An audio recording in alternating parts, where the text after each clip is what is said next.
Okay, 3, 2, and 1. 5, 6, 7, 8. Welcome back to Fictionally Unstable, because real life's not dramatic enough. With your hosts, Jessica, Maciel, and Lauren.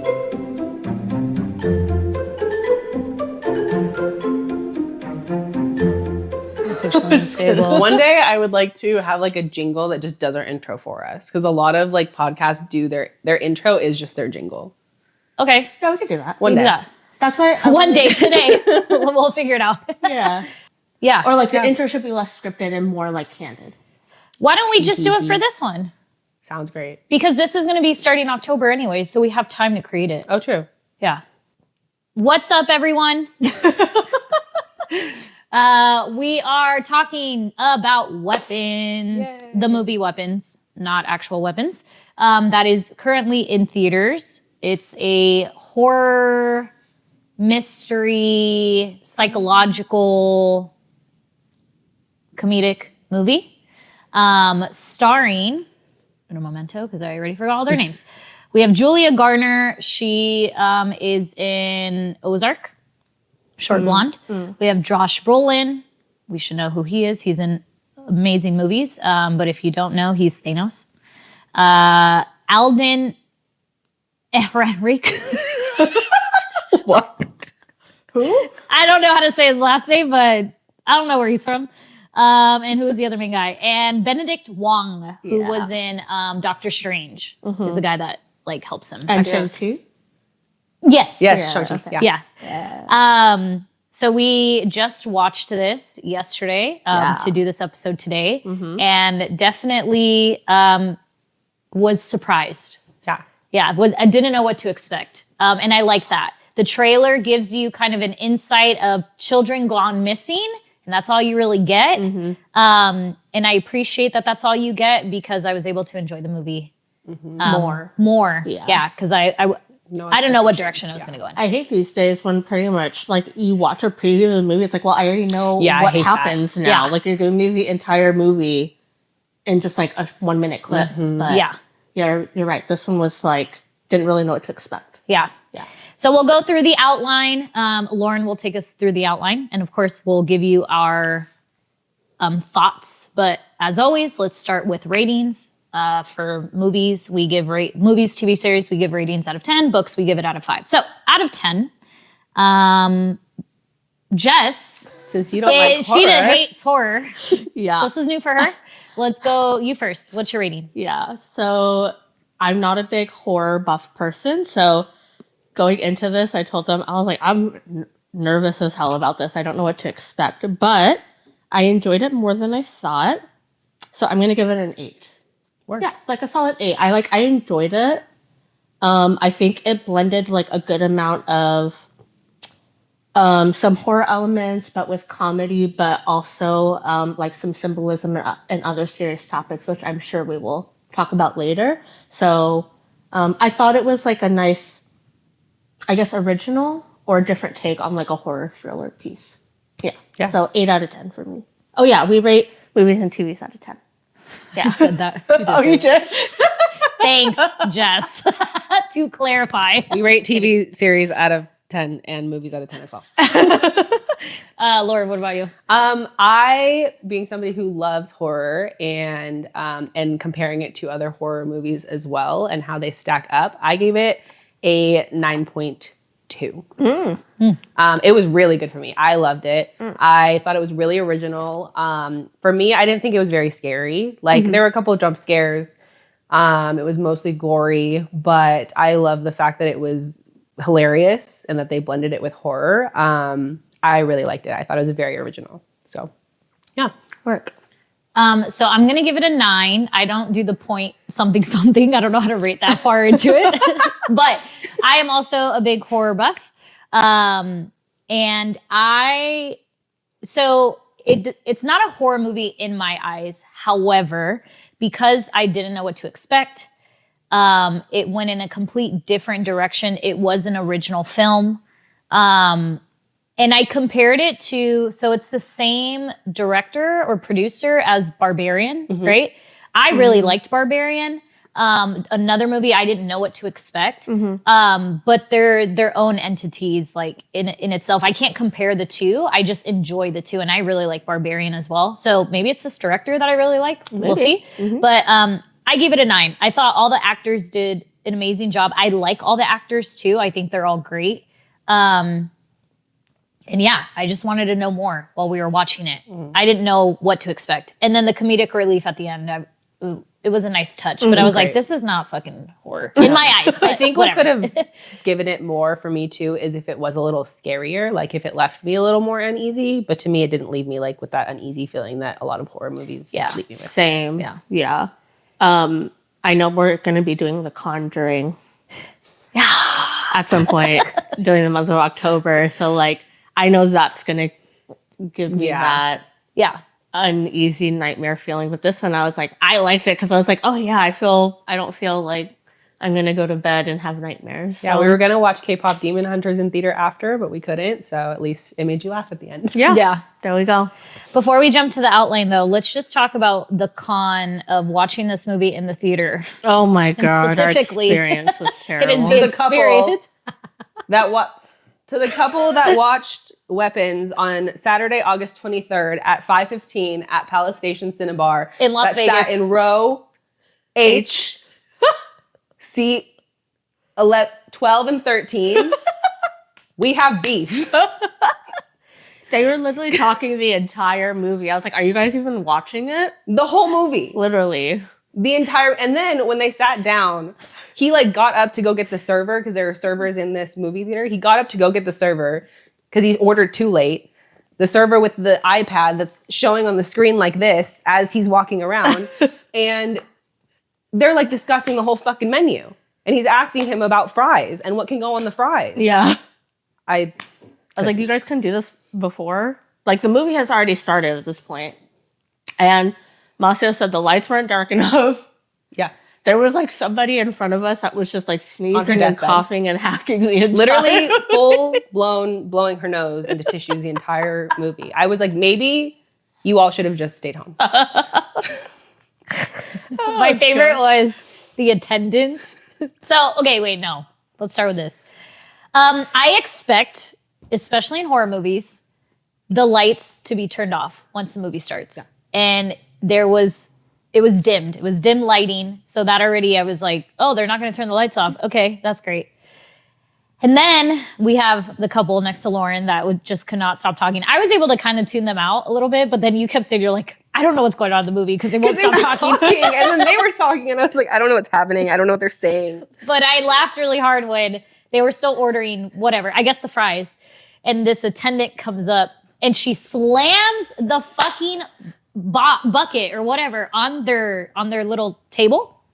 And she's like, here's your order. Like that loud. And I was like, yo, what? And they have walkie-talkies on. So full volume walkie-talkie as they're like radioing each other in the theater. And then the fucking seats.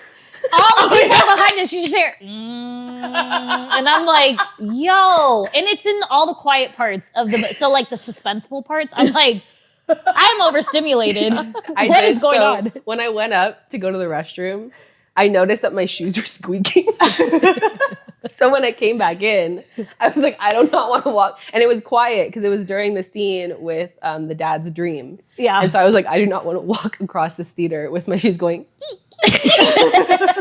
So I waited on the side and I was watching it from the side until it sounded a little bit louder and then I walked out. But oh man. Yeah, it was a very overstimulating experience. Yeah. Which might have helped me personally because it made it less suspenseful. Yeah. But yeah. I don't mind if they're talking about the movie in horror movies because it does alleviate like the suspense. Mm-hmm. But yeah, when you're just having full conversation. They were like on a date. I know. And I was like, this is not, if you guys want to talk to each other, this is not the right date spot to do that. Yeah. Shit. Oh man. Okay. Whatever. Anyway. So experience, 1 out of 10. Movie, 9 out of 10. Yeah. I do need to watch it again now because I feel like I missed a lot. Anyway, okay. Cool. So we'll go into the synopsis of the movie.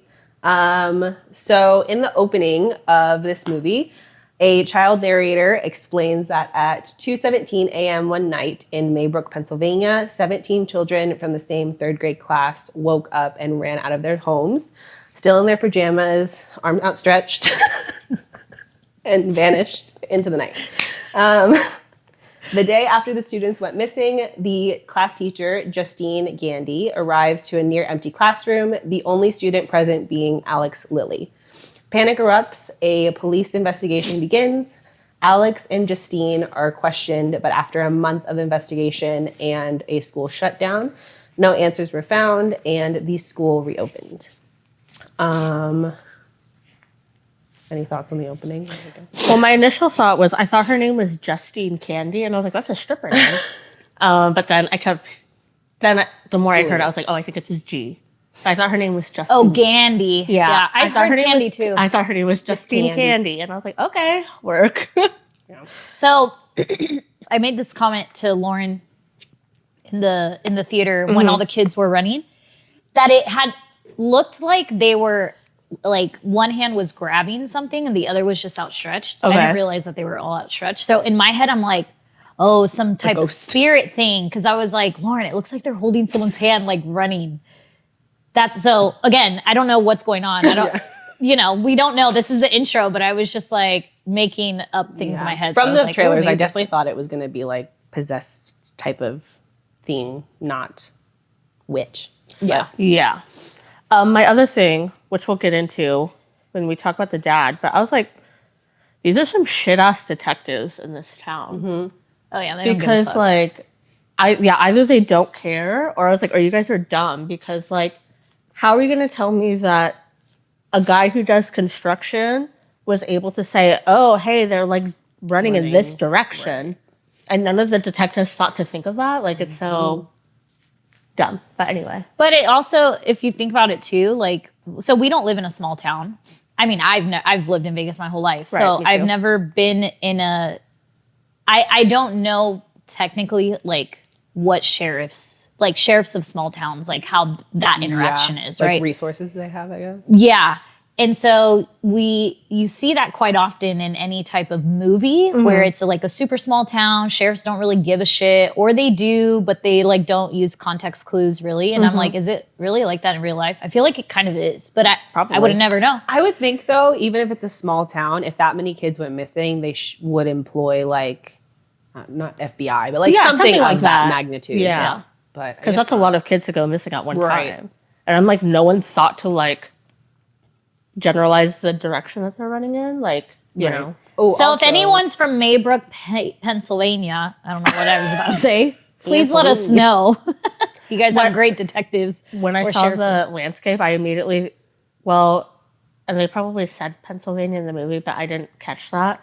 I was like, I saw the landscape. I was like, oh, this is the East Coast, because those houses are exactly what New Jersey looks like. Mm-hmm. Like brick houses, those houses, though. Trees. Oh, those houses are so pretty. Mm-hmm. It did say in the opening that this was based on a true story. Did you look it up? I didn't. Okay, well, we can do that after. Okay. We gonna look this up now. The narrator did say that this is based on a true story. I don't know how much of it is based on a true story, obviously, but we'll see. Yeah. Okay. Pennsylvania. Okay.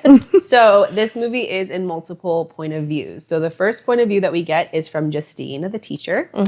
So before the first day of the school's reopening, the school holds a parent meeting to allow parents to talk to counselors before the opening.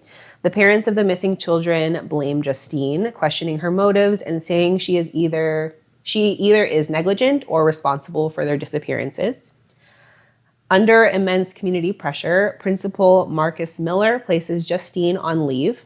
Ostracized and depressed, Justine falls into heavy alcohol consumption. When Justine returns home, her doorbell rings, but no one is found on the other side of the door. After another loud banging on the door, Justine charges outside to find the word witch, painted on her car in bright red paint. In a state of despair, Justine reached out to her ex, police officer Paul Morgan, seeking comfort and support, where they end up spending the night together. Later that day, Justine goes to the liquor store and a woman appears, charging after her. The woman, who is assumed to be Paul's significant other, assaults Justine and pours a bottle of vodka on her. Also, in that same day, that night, Justine has a vivid nightmare where she sees a flash of a woman with clown-like makeup on and clown-like hair on the ceiling above her bed. Mm-hmm. So that is how we are introduced to Justine. Yeah.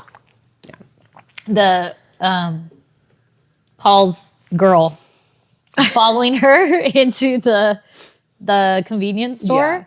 I was like, is it just me or is this chick like coming out? Because I was like, that girl's walking really fast into this convenience store. Yeah. And then every corner she takes, I was like, what is happening? Like, she's going to attack her.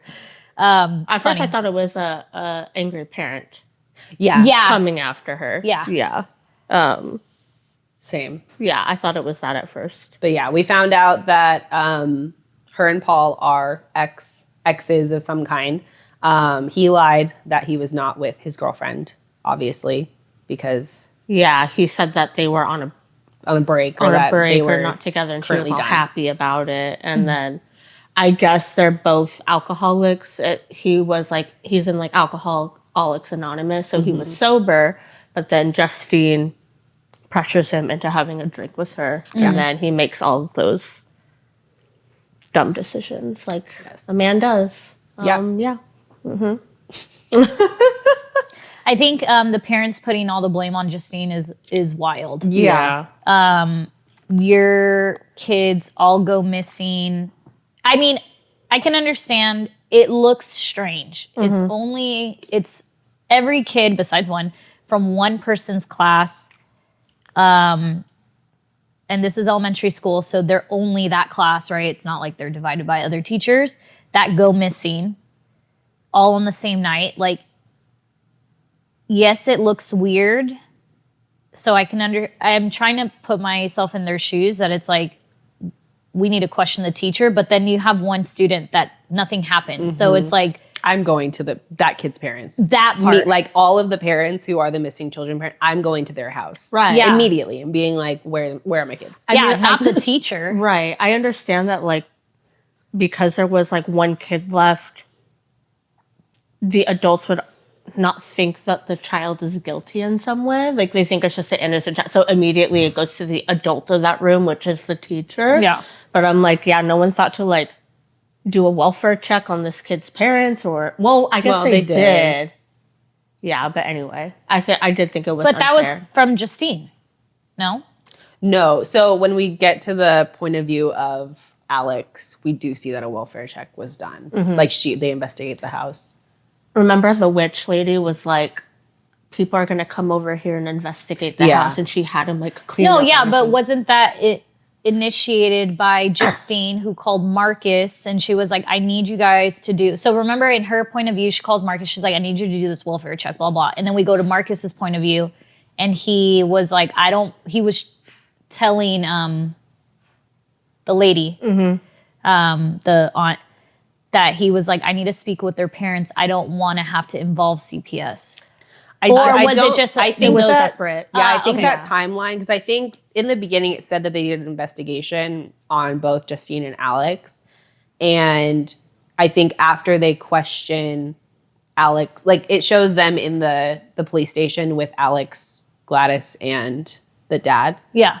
I think after that, then they do search the house. Okay. Okay. So they like took down all the newspapers and everything, and it seemed normal. Gotcha. And then Marcus's thing was different. Okay. It was like Yeah, 30, like a month later or something. like that. Okay. Yeah. Okay. Pretty sure. Yeah. But yeah. Was this point of view also when she falls asleep in the car? Yes. Yes. Which we're okay. getting there. Okay. Okay. So, Justine, concerned about Alex's well-being, Justine follows him home. She witnesses eerie scenes. The windows of the house are covered with newspaper, and Alex's parents appear motionless and dazed.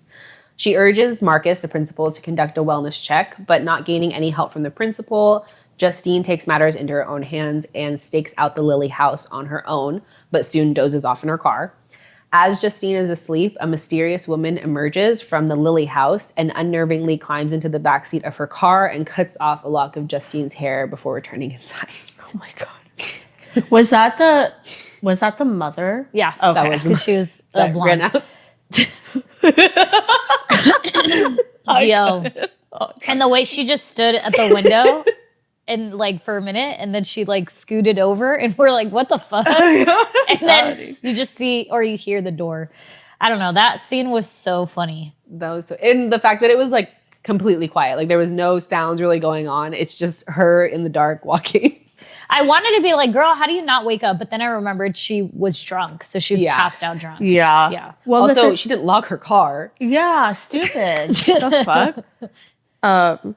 The other thing that I think about her is like, y'all are brave as fuck, because I would not be like walking around my house in the dark if I think like people are after me, or after she had that nightmare with like, you know, the lady on the top of her ceiling just like running out of her house into the dark and stuff. I was like, you guys, I don't know. I did That's see some white people shit. On that app that I told you with the movie review, somebody's review said that Justine has a survival instincts of a fart. Yeah.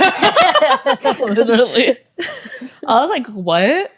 Their house, so the house, well, I guess Alex's parents' house, when Justine was going through the house, so she goes into the backyard, did you notice that it just goes into the forest? Like they don't have a fence or anything. Yeah. And I was like, this house, well, first of all, the house is, all the houses I think are beautiful. Like I wish I had that much land, things like that. But then I was like, your backyard is the forest. So do we not have a gate or something? I'd be so freaked out to have my backyard just be wilderness. Yeah. No. Okay. So that's the end of Justine's point of view. Then next we cut to Archer's point of view. So Archer Graff, he is the father of one of the missing children, grows impatient with the police's investigation tactics and starts his own inquiry. During his point of view, we find that he is responsible for the vandalism of Justine's car because he had red paint in his car from doing contracting, and so he's the one who wrote on her car witch. Archer reviews surveillance footage from Ring cameras and doorbells and traces the direction in which the children ran. He visits the house of one of the missing students' parents to attempt to draw some connection to where his son ran to. Like Justine, he experiences a haunting nightmare where he follows his son to the Lily home, where he sees a gigantic assault rifle floating above the home with the time 2:17 flashing on the gun. Upon entering the dream home, Archer finds his son in the bed. As he is apologizing to the dream version of his son, Archer is met with a flash of the clown-like woman that Justine also saw. That dream was fucking weird. I don't understand. Well, as you're reading the outline, now it flashed in my head. Maybe this is a correlation, I don't know. But okay, with the rifle thing, so it's called weapons. Yeah. Obviously, it's a rifle, it's a weapon. But maybe it's saying, it's giving him the clue. Like, your child is being used as some form of weapon, because that's what it is, from this fucking cuckoo lady. In this home. In this direct home. Like, it's giving him, his dream is giving him all the clues. True. But in a weird way. Yeah. But it really is just been spelling it out. Like, your son was taken to this home to be used as a weapon. This is the time slot. This is a house. I could be completely wrong, but now that's just clicking in my head. That's the closest thing I have, because otherwise it's just this flying assault rifle. So I looked into it a bit more, and we could talk about it later, I guess. But I heard some people say that this movie also like symbolizes or alludes to gun violence and mass shootings. With kids. And 217, because people are like, why 217?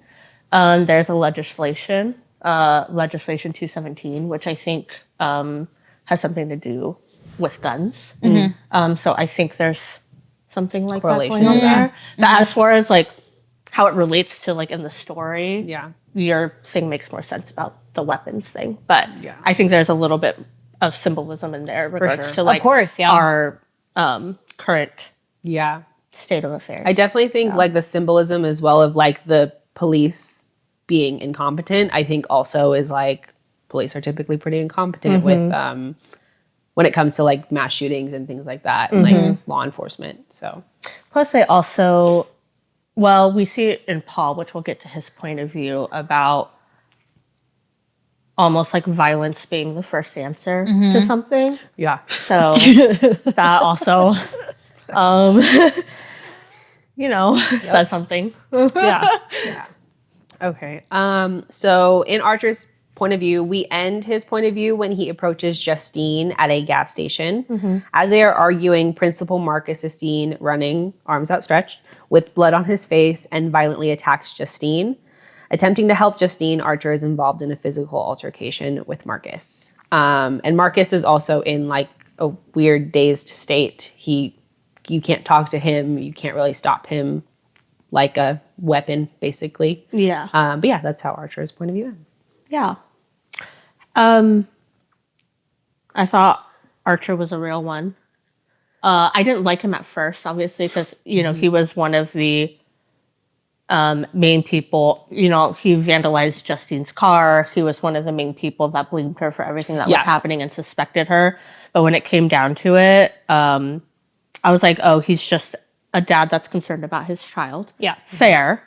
And then as he started doing more of his investigation, he realized that it's not her fault and actually saved her a lot. So I was like, like, how many people do you know was going to go out of their way to like tackle this psycho for you and like get injured for you, So and he's taken it into his own hands to figure out the whole thing. Like it's not even common sense. He's trying to really dive in because he's obsessed with the videos of all the kids. Yeah. So when he's like counting, the sidewalk, and I'm like, I wouldn't have even thought of that. Like, what are you doing? And he's like trying to put the pieces together because obviously the police are incompetent, not doing their job. They're like, oh, they're just missing. Yeah. Anybody gets $50,000 reward if you find them.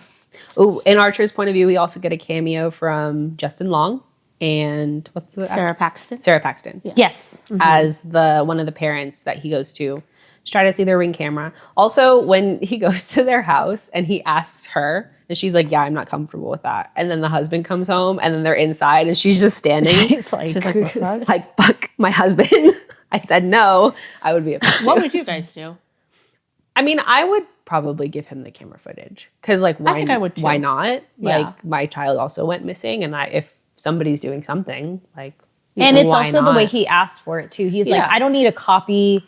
I just need to see it. I just want to see it. Is it okay if I see it? Like, it wasn't like he was trying to keep it. Yeah, like, it didn't seem suspicious at all. And it's like, well, your son was also taken too. Yeah. Like, right. let's try to figure it out. Yeah, Right. I think that was fair. Yeah. Yeah. Right. So next we have Paul's point of view. Paul is a policeman and Justine's ex. So during Paul's point of view, we find him talking on the phone with his girlfriend, Donna, discussing his sobriety, going to AA meetings, and plans with her family. So this is where we are confirmed that he was lying about not having his girlfriend or being on a break. We see the setup with Justine we see the meetup with Justine from his point of view. One that is much more to the point, which is just they fucked. And then we see him the next morning. After his night with Justine, he goes home and unexpectedly finds Donna at home because she was supposed to be out of town. And Donna is suspicious of where he has been, and it alludes to she knows he cheated on her. Yeah. She said, you piece of shit. Where she ends up going to the convenience store, following her at the gas station. Yep. This is also where we find out that her father is the chief of police. Yes. Is his boss, pretty much. Yep. Oh, I did not make that connection. You didn't? Because she was on the phone and she was like, oh, can you tell my dad that we're going to do X, Y, and Z? And so then when he goes to the captain's office. He's like, oh, we're down for Gotcha. this It flew weekend. over my head. Yeah. It's probably the seats. That's her father. I was distracted. Because like when he comes in the next day, he looks at the police chief and the police chief knows that he cheated on his daughter. Yep. Gotcha. Yeah. Okay. So during Paul's patrol in his police car, he runs into James, a homeless drug addict and petty thief, attempting to break into a building. After a chase and a rough encounter, Paul cuffs James, and during his search of James is stabbed by a drug needle in James's pocket. Overwhelmed and angry, Paul punches James, knocking him out. Paul decides to let James go as long as James agrees not to tell anyone about the incident, because Paul realizes that his police car camera, dash cam, is recording. And so they have the footage of him violently assaulting a citizen. Paul says, like, I better not see you in this area again, or something basically, like that. He's like, I did you wrong, you did me wrong, let's just not speak of this again. Right. Yeah. Paul is then seen back at the police station asking his father-in-law / captain for help in covering the cop car camera footage of the incident with James. When leaving the station, Paul again sees James approaching the station and starts to chase after him again after they agreed not to see each other. And he's pissed. He's like super pissed. Yeah. Clearly, it seems like this is not the first incident he's had since he was able to go to his father-in-law / captain to help him cover something up. So it doesn't seem like this is his first run-in with violently assaulting a citizen. Yeah. It probably ties into his alcoholism as well. Yeah. I agree. Yeah. Don't like Paul. Don't fuck with Paul. The way James tries to hop off the trash bin. He just like falls. Yeah, he just like falls with his body and keeps going. He was funny. I will say though, I mean, he's a drug addict, so how smart can he be? But him running away from the police car and he's in a different alleyway. My thoughts, if you see any car chasing you and they're not actually behind you, like, they're trying to scope you out through between the buildings, wouldn't you just stop, psych them? Yeah, like juke them and go the other way. And he just keeps going. He had the advantage. Like, he could have just hidden and then he would have had to get out of the cop car and then go find him at that point. Yeah, I thought that was kind of stupid, especially when we get to his point of view. I was like, why didn't you just go the other way? Yeah. But anyway. We do know that obviously Paul is an alcoholic, but maybe happened to have run-in with drugs as well because he seemed really stressed about being pricked. Oh yeah, by the needles, like super which I mean stressed. is fair because if it's drugs or if he has AIDS or something like. Yeah, I think he was more so. I wonder if he's more so like. Which is fair, like afraid of disease or like semi-germaphobe, because that's what it registered to me as. Which is fair because things like HIV, AIDS, hepatitis all are pretty prevalent above needle users because they tend to share needles. So I get that fear, but yeah, that's what it seemed like to me. Yeah. Or maybe just because he has a history of addiction. Yeah, I felt like maybe I don't know if people that use needles, if like the feeling of a prick like gives you a sensation, a want to go back to it. Yeah. Because like you said, he was super, super stressed out. And I was like, I don't even think at this point it's the fact that he got pricked. Like that it hurt him or whatever, right. And he needed to go clean it out. It was like, is there a weird sensation to it where it's just like, fuck, I'm trying to stay clean as possible? Yeah. I don't know. Yeah, I'm not sure. Weirdo behavior though. Yeah. Weirdo behavior, you shouldn't be a cop. Should not be a cop. Yeah, I was like, you're stressing me out. Yeah.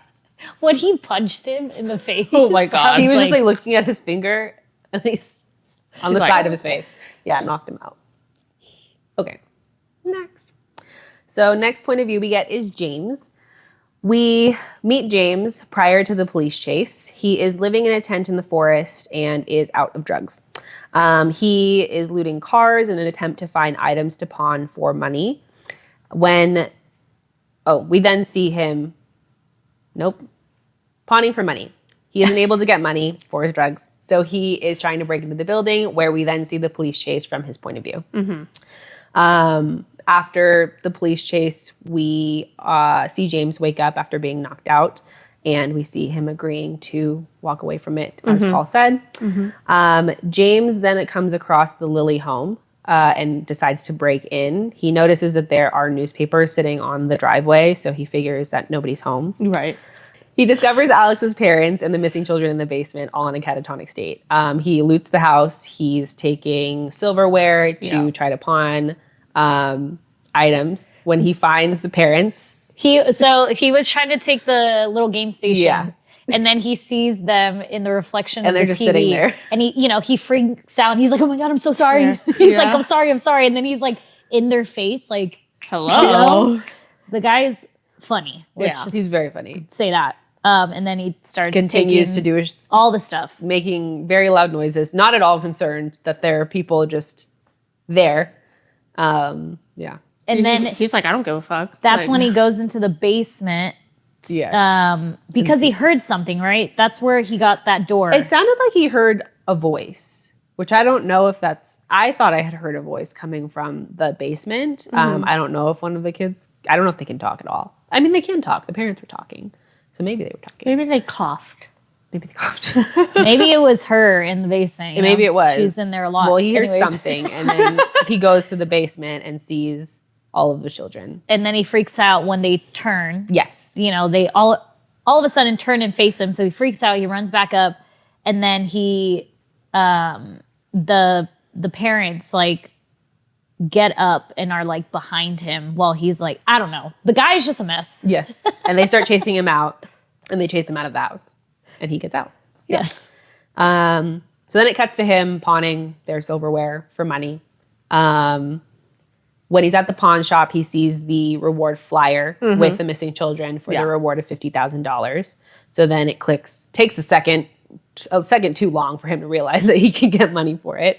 So when it clicks for him, he finally calls into the police station to collect the reward money. He is not doing a very convincing job of being believable that he found these kids. He's like, it's in his home. They're in the basement or something. Yeah. Like, I could go prove it to you or something, but I don't want to go to the police station, like, because I can't go because I'm phobic. I'm phobic. He's like, someone could just meet me out here. Yeah, he was not very convincing on that part. He just wanted to make sure that he got his money. Obviously, the police on the phone did not take him seriously. So then we see him walking to the police station to report it. And that is when he encounters Paul for the second time. So James runs away from Paul. As he's being chased, he's running back to his tent in the forest. By this time, he is on the influence of drugs already from his pawn money. So when he's in the forest, James also sees the clown-like woman among the trees. Scared, he flees to his tent and zips himself inside. Which I thought was, sorry, we'll finish first. That was hilarious to me. I was like, that's going to keep you safe, bro. A zipper on a tent. Okay. He's literally the best character in this whole movie. Zips himself inside, and thinking that someone is coming after him, and somebody is unzipping his tent, he takes his needles and he lunges at the opening of his tent, which it ends up being Paul who is running after him, and he sticks Paul in the face again with needles. Which I called. I was like, dude, it's freaking Paul. Paul's the one that's doing it. He's gonna stab him. Yeah. Yep. Paul is pissed. His first reaction is to pull a gun to kill him. But See, the violence. Not a good cop. Nope. Not good at de-escalation. Paul drags him out of the tent. James promises that he is able to take him to the missing children. So then Paul puts him in his cop car and they drive over to the Lily house. Upon getting to the Lily house, first, James is in the car and he was like, hey man, can you promise you won't take the money? He's like, how do I know you're not going to take the money for yourself? And Paul just looks at him. And then he just gets out of the car and walks away. So Paul goes into the Lily home. He is in there for quite a while because we see that it turns from day to night, and James is locked in the car. James is getting pissed. He's like, get me out! Hours later, Paul emerges from the house in an aggressive state, and he unlocks James out of the car, drags him into the Lily home. And that is the end of James's point of view. Which I'm like, why did it take so long step in for him to do that? Well, I think it's because she needed to drain him to put him in that state, maybe. Oh, probably. And it takes time. Like a control. Or they needed to figure out. So for the individual to get attacked, she needs something of theirs. To attack somebody, like to have a person attacked, she has to have their hair. Right. To use them as a weapon, she needs just something. needs a belonging. Right. Okay. So he came in to attack James. I mean, well, didn't attack him, but pulled him, essentially. Yeah. So it's kind of like maybe she was, I don't know, I'm just making shit up at this point, but it's like maybe she needed to see like what does he have hair on him? Or it could have been linked to the needle thing. Who knows? Whatever. I don't know at this point. But it took so long because she probably was trying to figure out how to get him. Yeah. Right. Okay. Could be. Maybe. Yeah. Who knows? His point of view was the best. His point of view was great. And the most entertaining. It starts off the phone call that he's on. Because he, I guess, talking to maybe his mom or someone. It sounded like a brother. Because he was like, I'll pay mom back or something like that. So he's lying his ass off, saying he got a job, but he needs the money so he can buy clothes to get the job. To get the money to pay mom. And at this time, he's like literally pulling everybody's car doors handles. Mm-hmm. And then he ends up finding the one. And I'm like, people leaving their cars unlocked is wild. Yeah. Small towns, actually. They leave everything unlocked. Mm-hmm. I can't. I could never. And what he finds in the car is a child's backpack. And then he tries to pawn the little child's child iPad with the child's headphones. And no luck. Yeah. And the pawn guy was like, I don't want this. Yeah. He was like, $50. No. 20. No. 10. 5. And he's just like, no, I don't want it. Yeah. He was funny. James is hilarious. And the actor who played him did a really good job. Yeah, 1,000. Such a good job. Is that the name you couldn't pronounce? No, that's Paul. Oh. Who's the actor that plays James? Oh. James is played by... I feel like I've seen him in something else, but... Austin Abrams, which he is in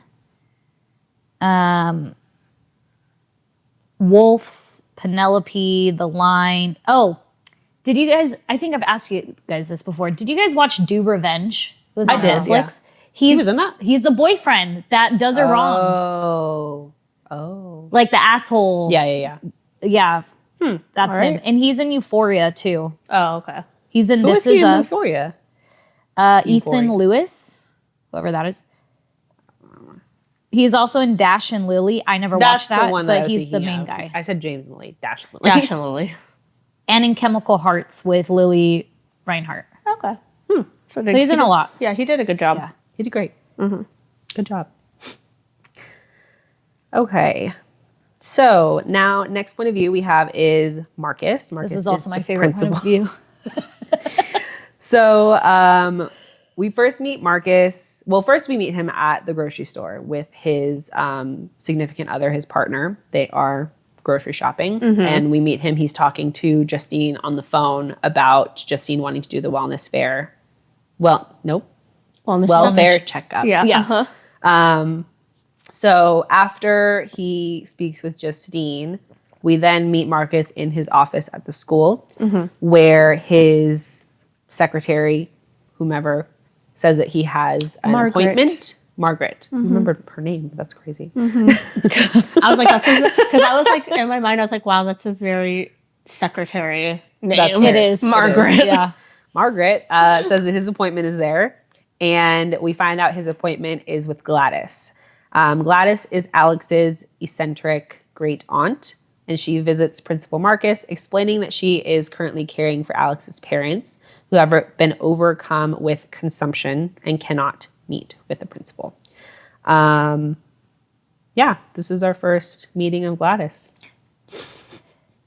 When she showed up in the picture, I mean, when you see her her silhouette in the window, we've already seen different, in everybody's point of view, different visions of clown-like woman and whatnot. So I was like, with red, she has a red hair bob.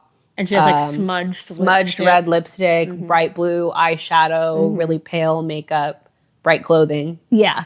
So I was like, like obviously this is her. But regardless, obviously, because she didn't look as terrifying. She still looked terrifying. She came in, I was like, I would not be talking to that woman ever. Yeah. I would be Margaret. Margaret Yeah, I'd be like she was literally just staring at her. Like, what the fuck? Yeah. But yes, so we find out that is Alex's great aunt. Marcus is pretty adamant that he needs to meet with Alex's legal guardians. When she says that they're overcome with consumption, Marcus is like, isn't that something that people got sick on from the Oregon Trail? Like in the fucking 1700s? Yeah. I don't know when the Oregon Trail was, but yeah. That might be around that time. Maybe between 14 and 1600. Maybe. Okay. Something like that. Yeah. I mean, I was just like him. I was like, I don't understand what you're saying. Yeah. Like, what does that mean? Like, what does that have to do with the times that we're like, in? Oh, I'm so sorry they're so sick. And she's like, they're not that bad. And I was like, what? Yeah. Yeah. Why are you going against what you're saying? It's just making everything more suspicious. And then during that time, she's like eyeing his ribbons. Yes. And you're like, why is she eyeing his ribbons? Yeah, at this point, we don't know what she does, right? He has like these school like ribbons sitting on his side table, and she's like staring at them because she is trying to make sure that he is not called CPS. Yeah. She doesn't want anybody going to the house. Right. So later on, a different day, we then see Marcus in his home with his partner. They're making their dinner. 6 hot dogs between the two with of them. only mustard. With mustard. That was I was like, this And is then weird. carrots with ranch and potato chips. I remember this. Yes. Yeah. And they're watching, Some like Animal Planet thing. highlighted on bugs. Yeah. Well, it's about, which I think there's some significance in this, but it's about ants or bugs who get consumed by parasites. So the parasites essentially like eat them from within and then like grow out of their heads and stuff like that.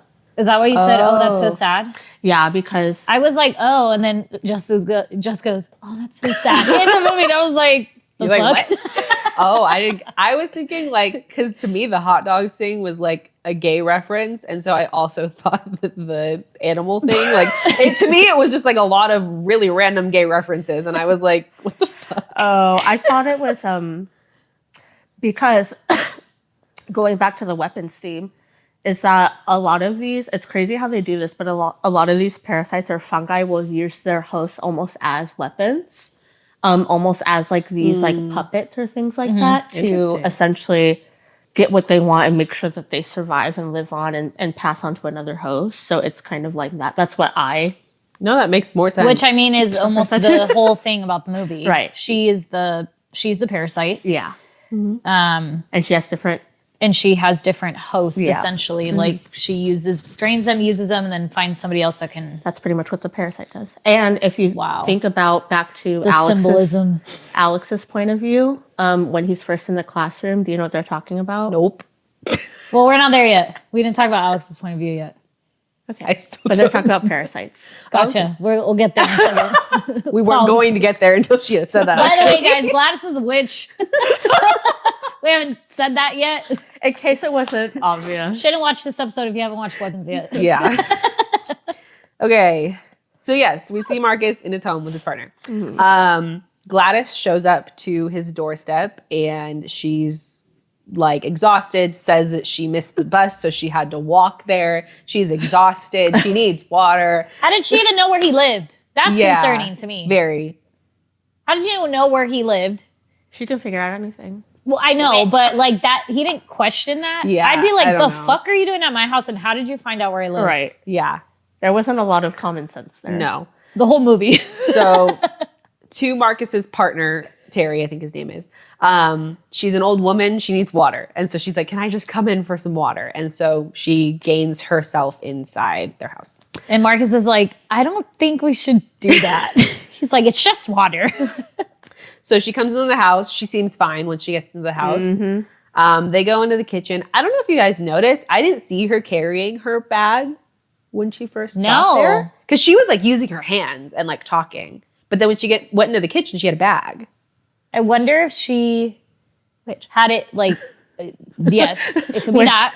Or she had it like Maybe, obviously on sitting the on the floor because I was she doing all of this too when she was like, oh my God, a giraffe and this and that? Yeah. I don't remember if she was using both hands, but in the door, she was definitely like, she had nothing on her. Yeah, she Right. was like using her hands. Maybe So it was I didn't- sitting down on It the could have been. floor. Yeah. Or she was like, Like, what is it? Halloween Town? yes, yes. Um, Have you watched that? Halloween Town? Yeah. Okay, I'm just making sure. I have indeed watched Halloween Town and Hocus Pocus. it's not too scary. Okay, so she gets inside. They go into the kitchen and to get some water. She requests a bowl of water specifically. And Marcus is like, what the fuck? yeah, Marcus is like, huh? And she's like, it's just a quick quirk of mine. I don't really explain it anymore. I just do. Yeah. Um, I was like, period. Don't have to explain yourself. I was like, for me, I'm like, I'm just gonna say that about everything now. Yeah. It's a quirk of mine. I don't really explain it anymore. So as they're kind of talking, she's pulling things out of her purse and using magic and some type of ritual. She pulls out a stick with Marcus's ribbon from his class, from his office. Sorry. and he notices that. Yeah. He's like, why He's do like, you why do what you have are my you ribbon? doing? And then she takes the stick that has like a little point on it and she cuts open her hand. They're clearly freaked out, Terry and Marcus at this point. And she also pulls out a pair of scissors and goes up to Terry and cuts a piece of his hair off. It's like, He's like, she cut my hair. And Marcus is like, get a first aid kit. Yeah, Like, and so they're you're gonna concerned help for this strange her lady. Yeah. because they're like wanting to help her. She's bleeding. So in their and not panic even state- just bleeding. She's No, like fucking full- just like, Slashing herself. Yeah. So in their state of panic, she does her little ritual and basically wraps the ribbon around the stick and then cuts The hair. herself, drops Oh, no. Okay. drops her blood into the water. Yeah. yeah. And is asking Marcus, trying to get his attention Yes. and asking him, are you calling CPS? Yeah. Or did you already Or call did them? you already call him? And they're like, what is going on? This and that. And she's like, are they coming? With the stick, like ready to go. Yeah, ready to break it. So then as soon as she breaks the stick, Marcus is under her control. He is in like a very, well, at first he's like, looks like he's being possessed. Yeah, he's almost. Yeah. And then he is under her control. She then takes Terry's hair and wraps it around the stick. And then she breaks it. Yeah, she breaks it again. It was the bell first. Oh, yes. So the okay. bell is what gets him in the trance. And Yes. then Terry's like, what's going on? My fucking hair. And looking at Marcus. And then she's over here just like, all right. Yep. So she does the bell, wraps the hair around, then breaks that. That is what then prompts Marcus to attack his husband, Terry, and violently murder his husband, Terry. Yeah. He basically jumps on top of him and he is bashing his head into Terry's head, pretty much just mutilating his And skull. vomits blood? Yes, he vomits Is it Blood. blood or some black shit? some like Yeah, like substance. Tar looking substance. Yeah. Yeah. That scene was disgusting. I could not. I was like, I didn't understand because I'm like, if you're banging him hard enough, like, why isn't your head all fucked up? well, I thought that too. But did you notice in the next scene, when he's like running, how his like Yeah, his eyes eyes. were all kind of Yeah. fucked up and his face kind of was like bulging. almost. bulging a little bit. Yeah. But I did agree. I was like, how did you mutilate his face and yours Without didn't? But mutilating his his. did get fucked up a little bit. It's Okay. just, it didn't make sense. I do think that like when I don't have experience with this, but like if you headbutt somebody, I think the person doing the force of headbutting is less damage than the person getting headbutted. But I guess it also depends on where you're doing them because like this part of your face is obviously a little bit more concave already. So if you're using your head, which is really bony, yeah, to mash this part, then I guess Yeah. that makes sense. that part I couldn't watch. yeah, it was just a I was scene of like, him ugh. literally just continually bashing his head into it, and then you hear like the bones and the flesh squishing. Yeah. Yeah. So to confirm, she needs an item of someone to possess them, but then she needs a hair of somebody to kill them, to tell the people to go kill them. Yes. Oh, Yeah. Yeah. So to And they possess both somebody need is to easy. be on the stick. Okay. Yeah. So possessing somebody is easy. They just take anything that belongs Right. to them.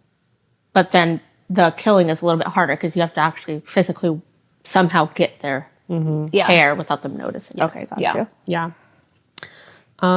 Yeah. So then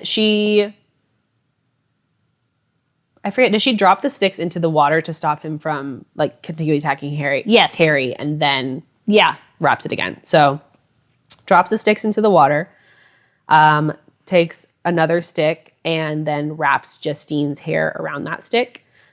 She breaks it, and then that's what prompts Marcus to run towards Justine to attack her. We see him running across the entire town in this state. He's like huffing and puffing. Huffing and puffing, dude.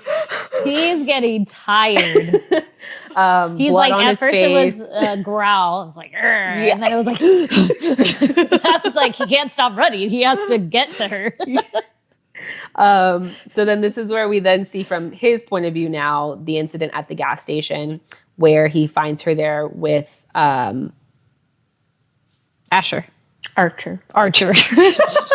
Name. Find her there with Archer. Marcus is attacking Justine, chases her into the gas station there where he's about to get her, and then Archer attacks him from the side, causing him to go down. When Justine is running out of the convenience store, and the convenience store is like, get out of my shop. And she's like, fucking help me. If I was like a convenience store, I'd be like, fuck no, you're on your own, lady. Yeah, I think I'd be kind of on his side too. I'd be like, call the police, but I'm not getting involved. The fuck? Justine escapes to her car and is successfully able to escape in her car. Marcus is still chasing her on foot. Which he's pretty fucking fast. He's fucking fast to be able to chase after her. He's pretty close. Archer also gets in his car to go after Justine to help her. But then from his point of view, we see that Marcus is runs through a red light, and then is fatally hit by a car before he can get to Justine. And his whole head is ripped off. Brains and the lady's everywhere. Like screaming like, ah! Like the lady that hit him. Yeah. Yeah. So Marcus is dead. Yeah. Yeah.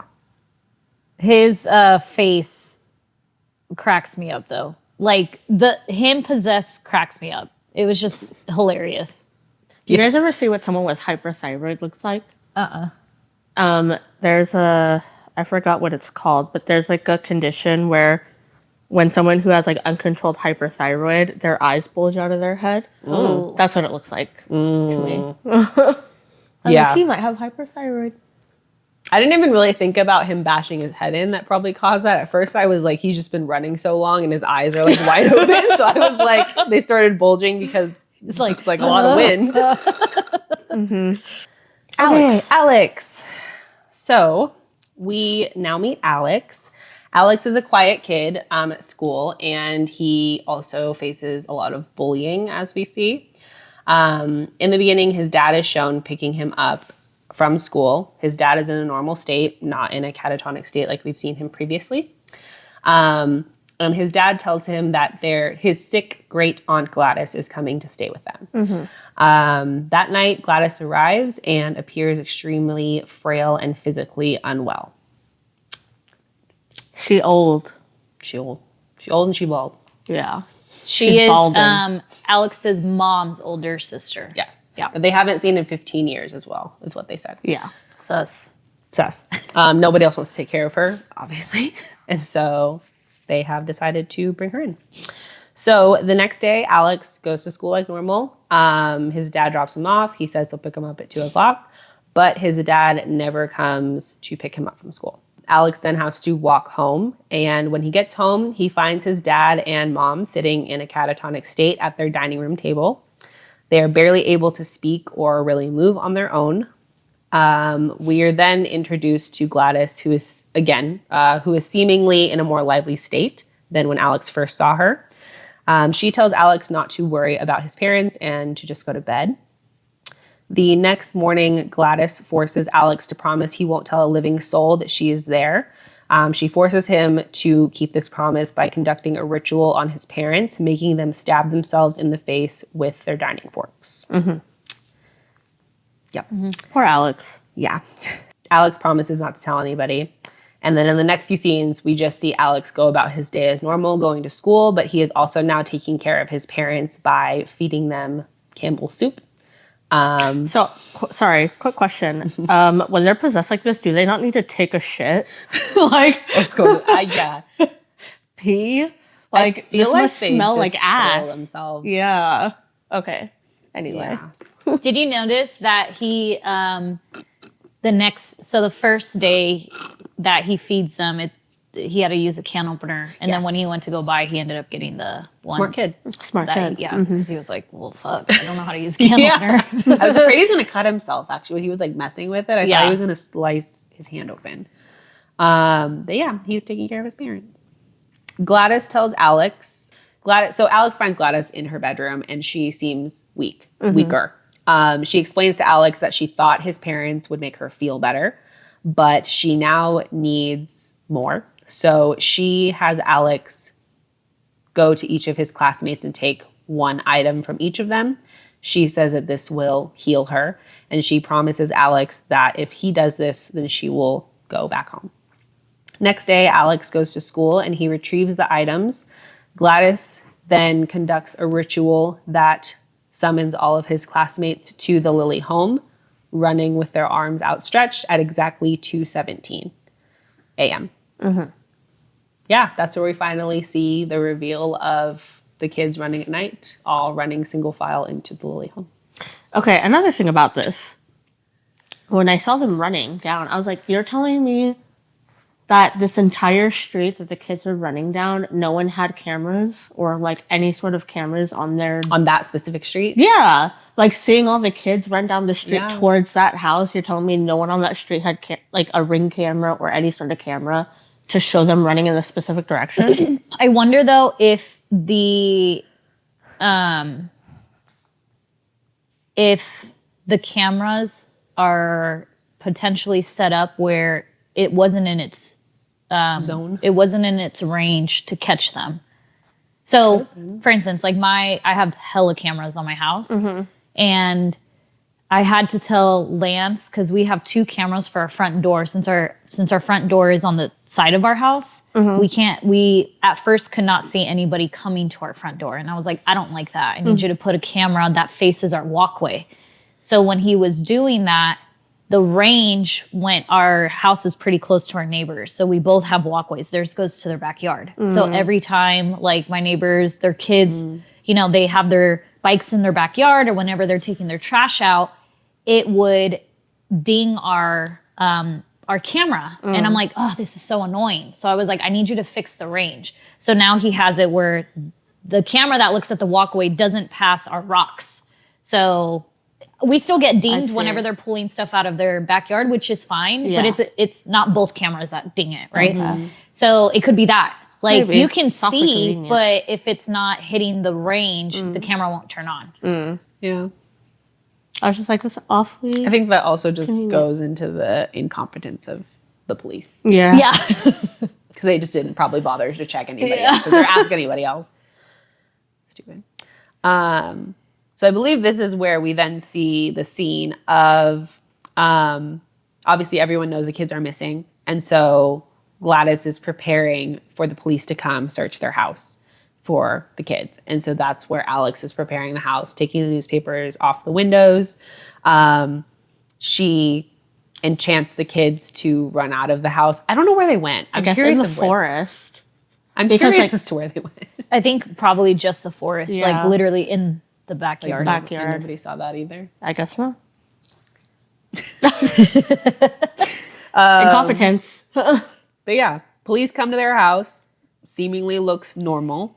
I thought it was funny too when they came in and the police officer, Alex is standing at the top of the stairs, and the police officer comes in and he's like, "Hey, Alex," and he doesn't say anything, and then Gladys is just like, like stares at him. Yeah. Where were the parents? Where did she? I think that they were just in the bedroom because she had explained that they were sick. Gotcha. So I think they just... Yeah, she said like her his father had like a stroke or something. Right. Like couldn't talk and all this stuff. I'm not sure about the mom.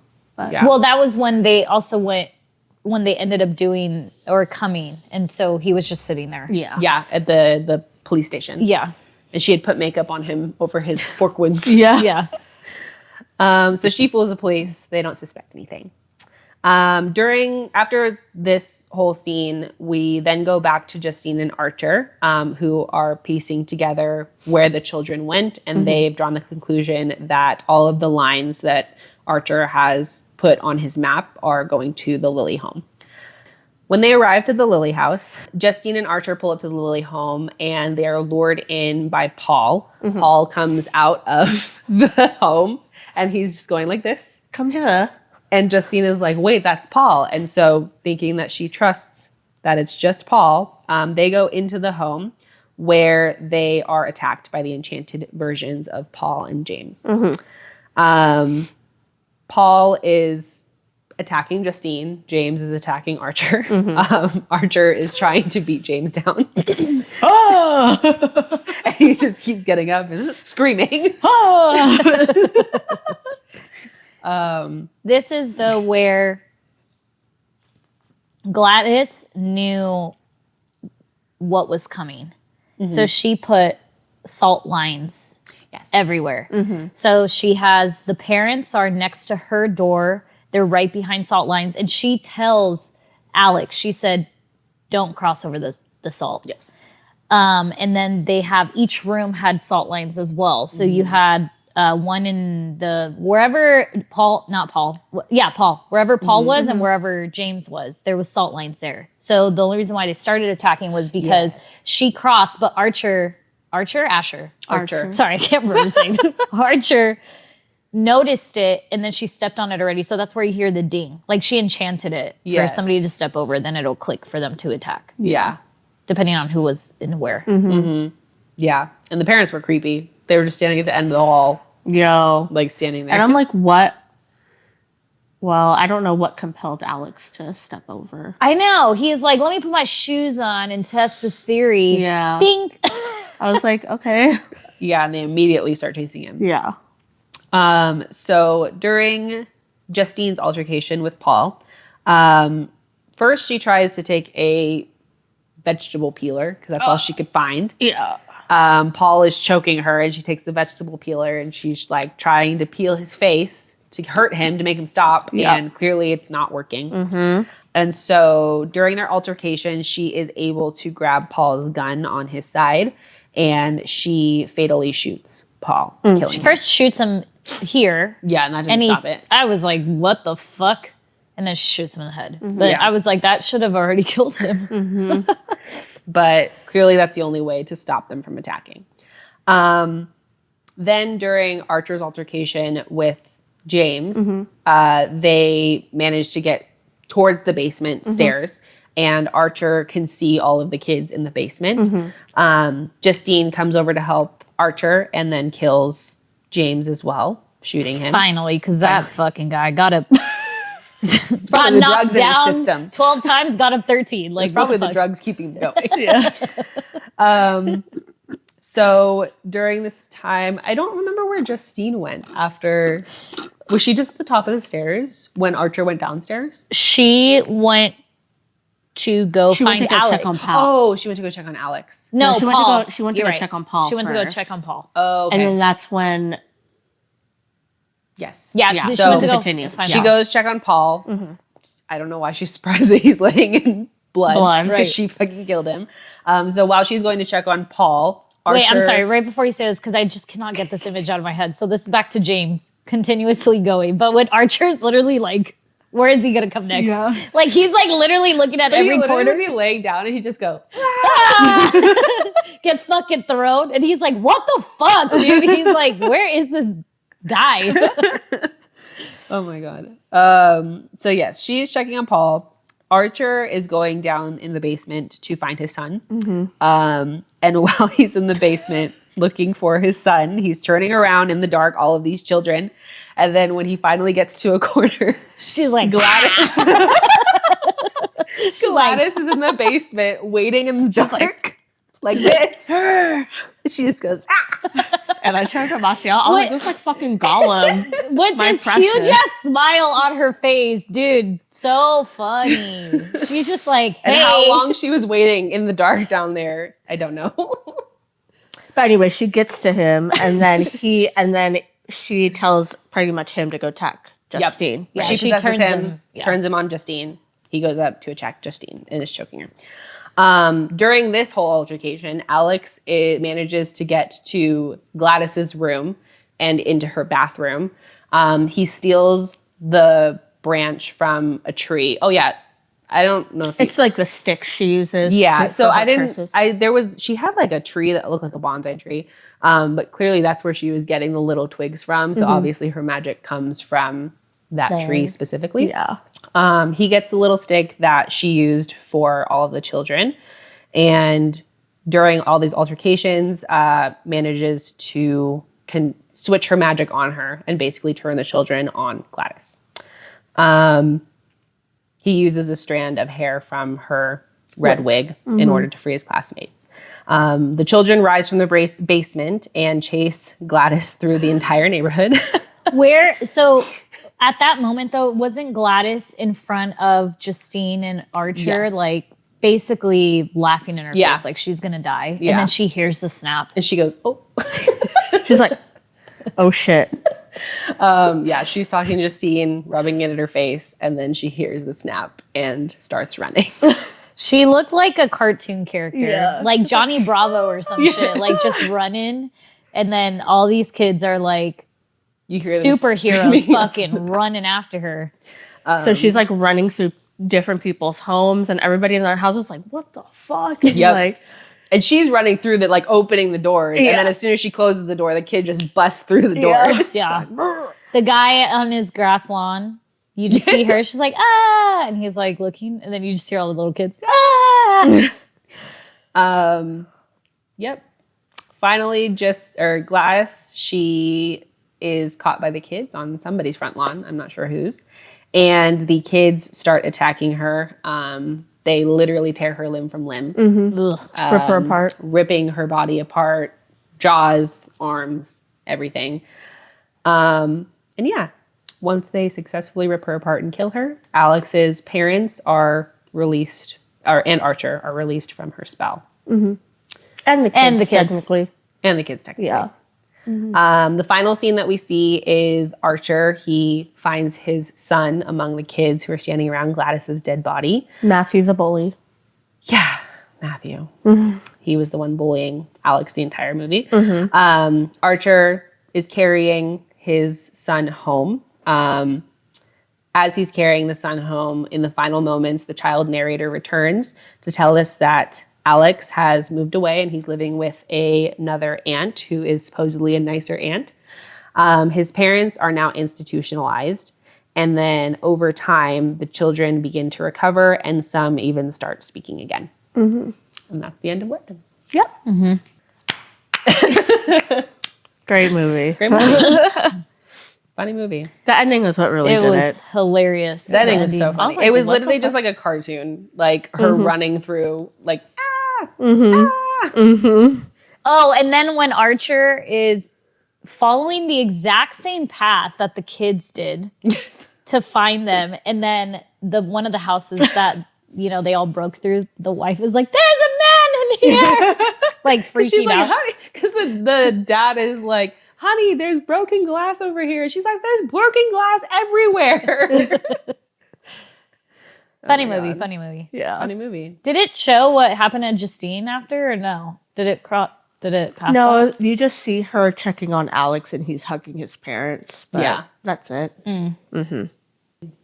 Yeah, I enjoyed it more than I thought I would, obviously. Yeah. It wasn't what I expected. I thought it was going to be like scarier. I think the multiple point of views were a nice touch. I like that. I really like that. Yeah. I thought and that they tied it all together too. Yeah. Yeah. So the first discussion question: among the 6 perspectives, Justine, Archer, Paul, James, Marcus, and Alex, whose point of view felt the most compelling or morally complex, and why? Well, I don't think James was morally complex, but his was the most entertaining. It was definitely compelling. Yeah. I think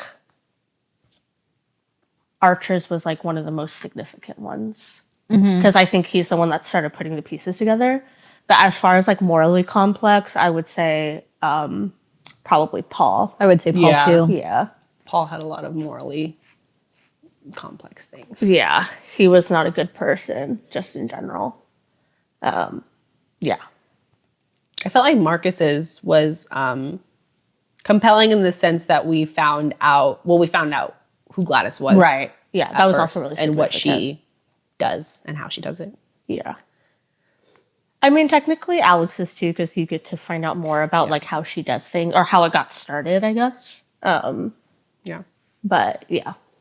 I would say, his is definitely, it wraps up the entire story, essentially, Alex's point of view. But the most significant one, I would agree, is Archer's. Because they wouldn't, first of all, Justine would not have been able to, she thought something was happening in that house. She did not put two and two together that, like, all your students are in that home. You just sat there and let somebody cut your hair off. You sat there drunk with your doors unlocked. And let someone and you were so passed out you didn't even realize someone was fucking touching you. Like, I don't know. I'm not a super light sleeper, but I'm not that heavy where if someone was fucking doing this, I wouldn't wake up, you know?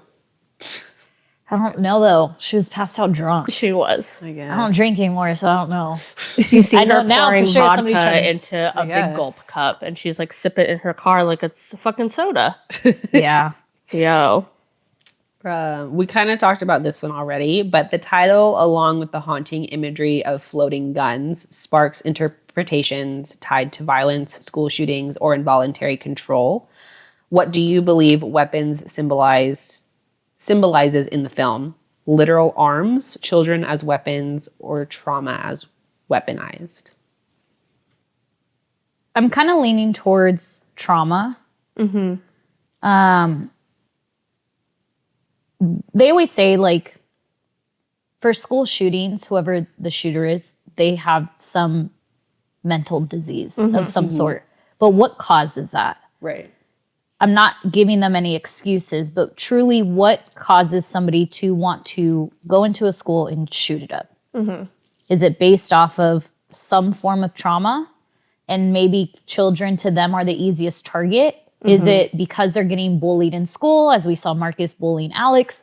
Is it because their parents are fucking pieces of shit and they, again, children are easy targets to them, so to relieve them, they'll go do that. Who knows, right? But I feel like everyone's situation, especially in the movie, is due to some form of trauma that they don't know how to heal themselves from. Process. Yeah. Or process it. And why does that tie to kids? Kids are vulnerable, you know? And sometimes they're forced to do things that they don't want to do, but at the end of the day, it's an adult telling you to do it. So some kids are like, okay, well, I have to do it. Yeah. I don't know. That's kind of how I see it. Yeah, I agree. I would lean more towards the trauma aspect than like kids being used as weapons type of thing. Sorry. That scares you more than the movie does. Because for the most part, during the entire movie, the kids weren't used as a weapon until the very end. No, they weren't. They were just stuck there. Yeah. And she was just draining them. Yeah. To make herself younger. I do think, well, I don't know if this is a question in your thing or not. I do think Gladys being portrayed as a clown is some sort of reflection on human society and us not really like taking either things like mass shootings or things like that as seriously. Yeah. I think it's like a reflection of us being clowns in this situation. Just being complacent with the issue of like, oh, another school shooting happened, and then we just keep going on with our lives. Yeah. I think it's like a reflection of the clown being a reflection of society. Yeah, I agree. I don't know if this ties into it, but it was something I found. So I feel like there was an interview with the director. What's his name? Zach Cregger. Sorry, have it up. It is Zach Cregger. Yeah. Zach Cregger. So he did an interview. And so the interview question was, you have talked in interviews about this being a personal film and how your family's history with alcoholism informed the story. How does that work its way into this story? So he said, in the final chapter of this movie with Alex and the parents, that's autobiographical. That's how you say that, right? Yeah. I'm an alcoholic. I'm sober 10 years. My father died of cirrhosis. Living in a house with an alcoholic parent, the inversion of the family dynamic that happens, the idea that this foreign entity comes into your home and it changes your parent, and you have to deal with this new behavioral pattern that you don't understand and don't have the equipment to deal with. But I don't care if any of this stuff comes through. The alcoholic metaphor is not important to me. I hope people have fun, honestly. It's not really my business what people make of the movie. I have nothing to say about it because the movies should speak for itself, and I have the commitment on what people should get from it, blah, blah, blah. So I feel like in his metaphor, when it comes to alcoholism, it's kind of like he's, like Gladys is like the embodiment of alcoholism from his point of view, is like this entity came into his home and changed his parents completely, making them into like this different version of the parents and changing their behavior. And so I thought that was interesting that he like kind of used his experience with alcoholism, portraying it in a different way of being a witch, basically. Okay, next question. We kind of already talked about this. What do you think the gun in Archer's dream meant? Which was like literally, in the literal sense, saying that like this is where the children are in the movie, and then referencing it back to school shootings.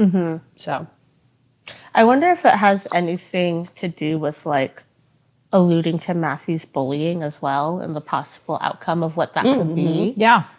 Because like we said, going back to like possibly kids going back to schools to look to harm the kids that maybe did them wrong, or, you know, bullying or things like that. So I wonder if there's some sort of correlation there as well.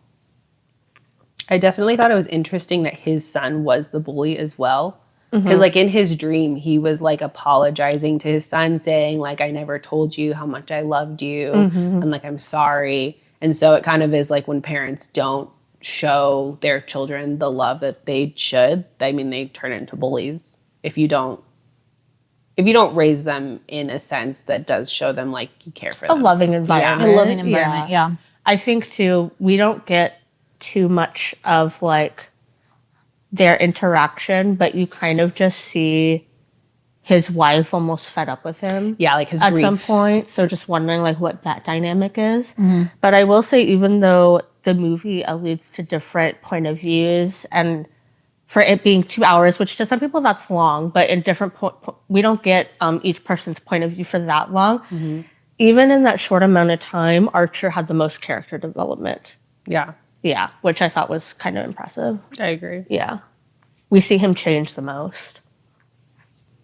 What do you guys think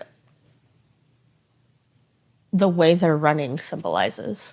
Do you guys think there's anything there? That was a question that I saw pop up, but I don't have an answer because I'm not sure. So the only thing that I don't know, I can't say what it like, I think it symbolizes, but it kind of correlated to, because in the title, There's in a the triangle. O, there's a triangle. Yeah. So like, I don't know, they're making. That's what I thought. Okay, well, But I don't know what the good thing that you triangle means. guys just brought that up. So I'm looking up, I put weapons, movies, symbolism. Okay, so the dream gun. So it says school shooting, allegory. Yeah. Okay, sorry. Sometimes I say allegory. So I was like, hold on. Let me make sure I say this word correctly. The giant assault rifle floating in the sky in Archer's dream is a potent and obvious symbol of the pervasive issue of school shootings in America. Cool, we got that. I mean, not cool, but we get that. Grief and trauma, it's also a manifestation of the trauma and grief stemming from the unexplained disappearance of children, a collective loss that leaves communities shattered and searching for answers according to some interpretations. I mean, which is true, right? When we hear about a school shooting, we always want to know the why. And then people dive into, which this is a part that I think is the saddest when these things occur, is people want to dive into the why of the shooter, where it's like, let's just grieve the children that were lost. You know, like, fuck the shooter. Like, fuck them. I don't care how old they are. I don't believe in anybody killing anybody. So, but we're, as a society, and this could go towards the whole clown thing, like we pinpoint on the wrong thing. And then director's intent. Zach Cregger stated that the symbolism is more personal, stemming from his own experiences with alcoholism and grief, rather than being a direct commentary on gun politics or school shootings, which is fine, but everybody can interpret a movie how they want.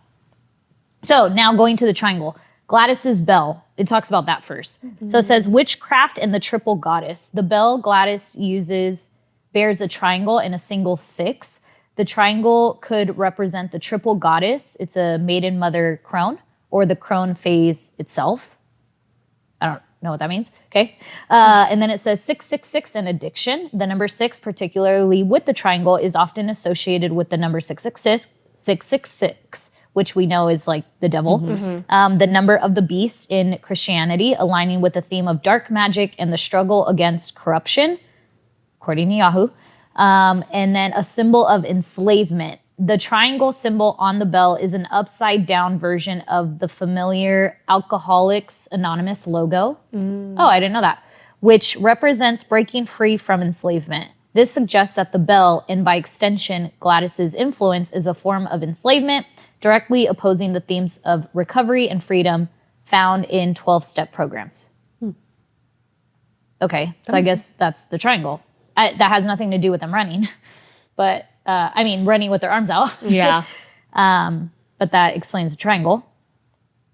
I didn't know that that's what the symbol was. Alcoholics Anonymous. I didn't either. Yeah. I didn't know either. But okay. Makes sense. I mean, I feel like them running like that kind of added to the eeriness. Because, like, why the fuck are they running like that? Right. Like, it's not normal. Clearly, yeah. something's wrong. Yeah. And then it says, last thing is other symbols. So alcoholism and addiction. This film is deeply rooted in the theme of alcoholism and addiction, a topic Cregger has connected to his personal life and the death of a friend. The symbolism of weaponized trauma and obsession is central to this theme, according to this interpretation. Weaponized trauma and obsession. True. And then collective trauma. At its core, the film explores how trauma, grief, and addiction can manifest as communal problems that divide and unite communities, which is also very true, often leading to a cycle of suspicion and blame. Also very true. That's all it gave, though. It didn't give me the answer that I wanted, but it's okay. Give us more deep dive. The symbolism of alcohol makes a lot of sense, obviously, because it's coming from the director. But yeah, I didn't get that, so I enjoy knowing that now because it makes a lot of sense.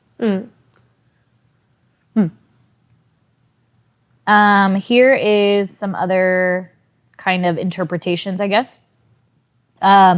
So some key themes. So first one is going to be suppressed trauma and grief. Cregger's primary inspiration was the intense emotions experienced after losing someone, leading to a film that explores how suppressed trauma can inflict pain on others and how hurt can return, which I fully believe.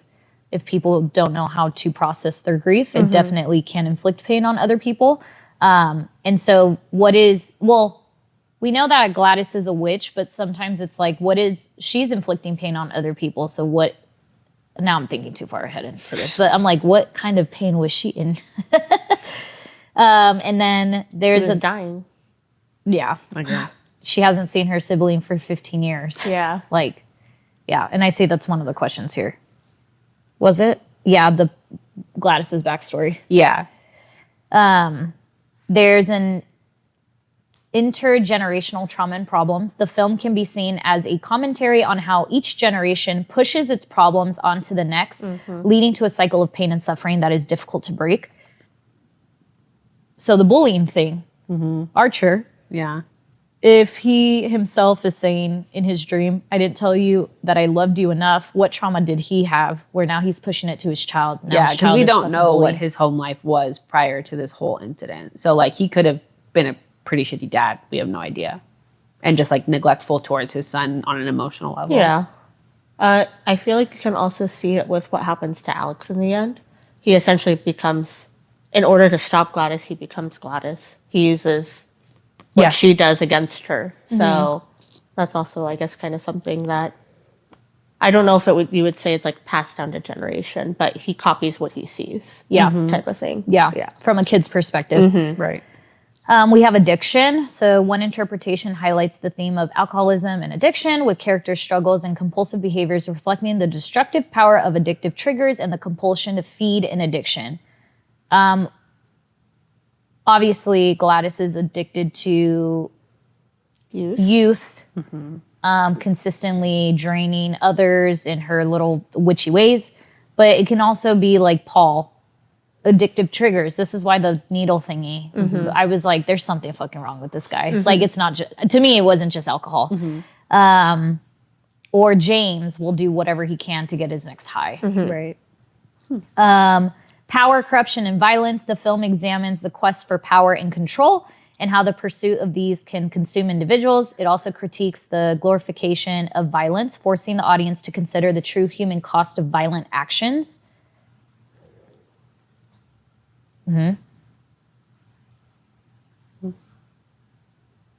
Sorry, I'm trying to relate it to... I mean, that's facts. But I'm also like, when I was watching the movie, I was like trying to see how that relates to like my thoughts. Yeah.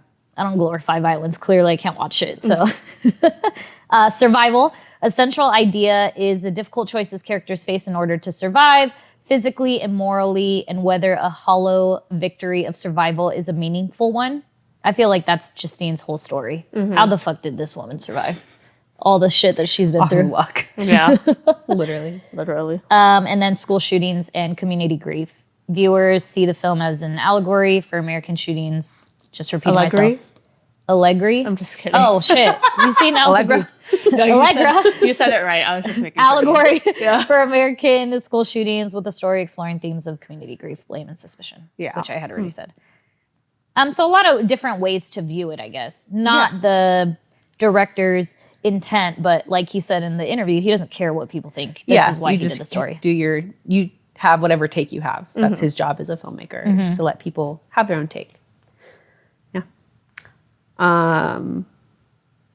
Yes. So the question, so there is talk of a prequel film that would be Gladys's backstory.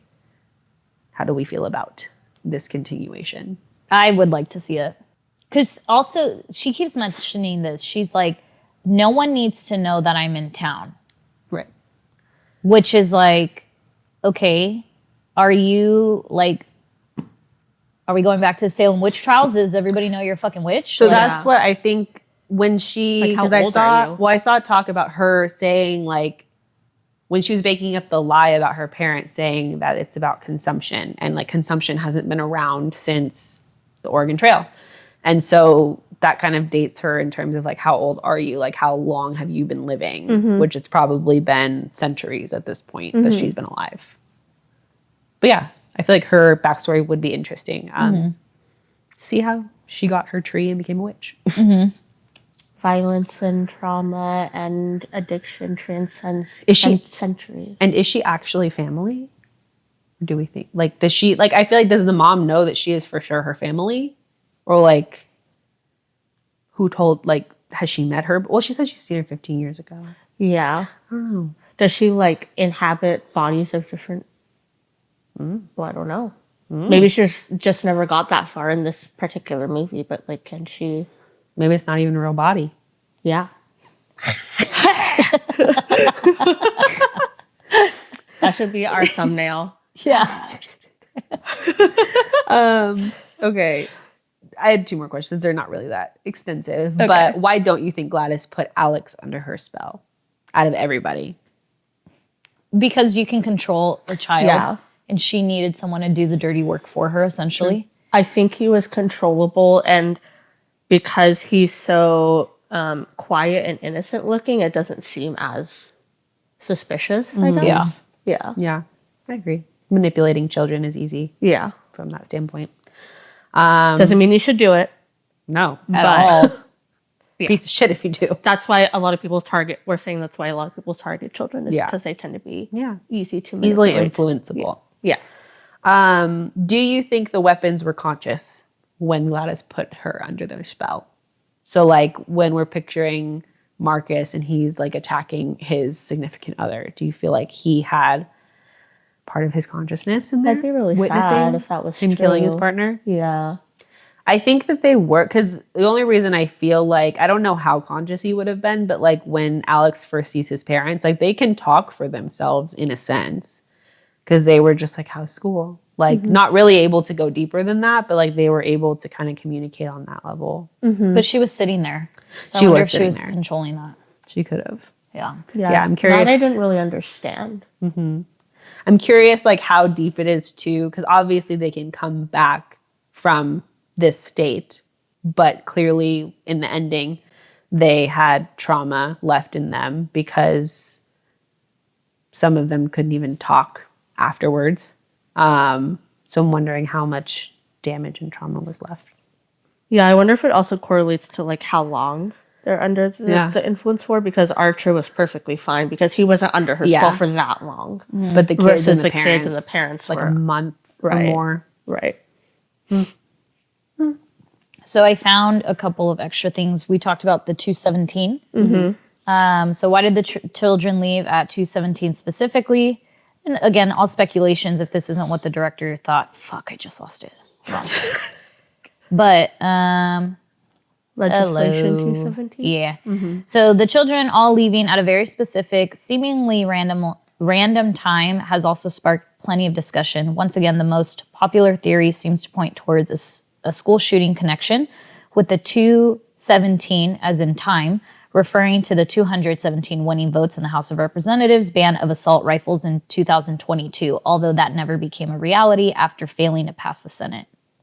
And then it just talks about how the director threw that in cold water. But those are theories that people are coming up with. That makes sense. I mean, something small like the time to correlate back to real life things makes sense. Which I think it correlates back to Gladys resembling a clown. It's just like, Yeah. we're never getting anywhere with this. It doesn't matter how many times it happens. Right. You know what I mean? So The director says he noted that the time 217 must have been his own subconscious reference to room 217 in Stephen King's novel The Shining, yeah. which is where the most diabolical haunting occurs. The number was changed to 237 for Stanley Kubrick's movie, but Cregger stuck to the original. Yeah. There's that. Coincidence or intentional? People do believe the consumption thing that you said. People are saying that. So who or what is Gladys really? Gladys has likely been around for far longer than an average human lifespan, using her ability to drain the life force from others as a way to maintain her vitality. Her reference to consumption, which is an outdated way to refer to the widely eradicated tuberculosis, hints that she was probably been alive since at least the late 1800s. Spot on that. And it's not clear she's actually his great aunt. In fact, it seems intentionally confusing given that she's referred to at multiple points as Alex's aunt and his mother's aunt. Oh, I didn't realize that. Yeah, so she had said when she met, I forget if it was when she met with Marcus, but she said that Alex's mom was her sister. And I don't know if I had misheard that, but I'm pretty positive. I thought that's what I heard. That's what I thought too, because I thought she said... But when he came to stay, the dad said, oh, your great aunt. Right. But yeah, when she met with Marcus, she's like, oh, I'm Alex's mom's sister. So I don't... Yeah. I was thinking great aunt as like your oldest aunt. Maybe she said that to make it appear like she's younger than what she is. Yeah. Yeah, because... Yeah, it didn't make any sense. Still lying about what her actual connection is to the family. So could not be. And it's possible that she's not related to them in any way because, you know, when she first came, she was very, you know, the father said she didn't look good and she was so sickly. And it's like, at that point, if you're so sickly looking, it's possible that no one can recognize you. Right. Because he thought she was going to be gone in a month, meaning dead. This is asking, why does Gladys appear in the dreams? So this goes into kind of the parasite thing. As a witch, Gladys seems to essentially infect the entire town. She appears to multiple people who have not actually met her, including Justine and Archer in their dreams and James in the woods, which easily rank as 3 of Weapon's scariest moments. Right, those are the jump scares. This is the result of her overall magical psychic influence on the town. She appears to people in moments of stress or fear. Yeah, I do think parasites were a prevalent theme without this movie, with the TV and the home, and then going back to the classroom. Yeah, the classroom where we first get Alex's point of view. If you notice in the background, Justine, they're talking about parasites. So she's asking, what are some examples of parasites? And one of the girl answers like a tapeworm. And she's like, you're correct. Like a tapeworm, they'll sit on and they'll feed on you on the inside and stuff like that. So some sort of parasitic symbolism there. This is about the tree. Her tree that she uses? Okay. It says, what is a creepy little tree? The bonsai. So we know why she uses it. Her blood magic. She utilizes the branches, pricks her own fingers, and uses her targets. She uses her possessed victims upon her targets with it. But there's a question of, is the tree magic, or is Gladys actually his great aunt that Alex has some magic because he was able to use it as well? So there's confusion there. It says it's impossible to tell what kind of tree it is, but based on its use in the plant species' long-standing history with witchcraft, especially in Gaelic or Celtic culture, it appears to be some sort of blackthorn. However, the leaves on Gladys's tree don't really align with the blackthorn, so in reality, it seems like custom-made creepy plant that serves the same purpose. The bell, we talked about the triangle and the number. The number 6, witchcraft, devilry, evil. The branches help Gladys weaponize people. The bell is how she actually triggers possession after she crafts a potion or spell curse to possess somebody. And the triangle switching directions in the credits could also indicate that the symbols are related to alchemy, potion making. Sure. Okay. Fuck, I keep losing it. Hold on. Last one. Oh, why do Gladys's weapons run like that? Haha, found it. Finally got to the last question. The odd arms out running style of the people who are possessed by Gladys is never really explained, but it might be simpler than it seems at first glance.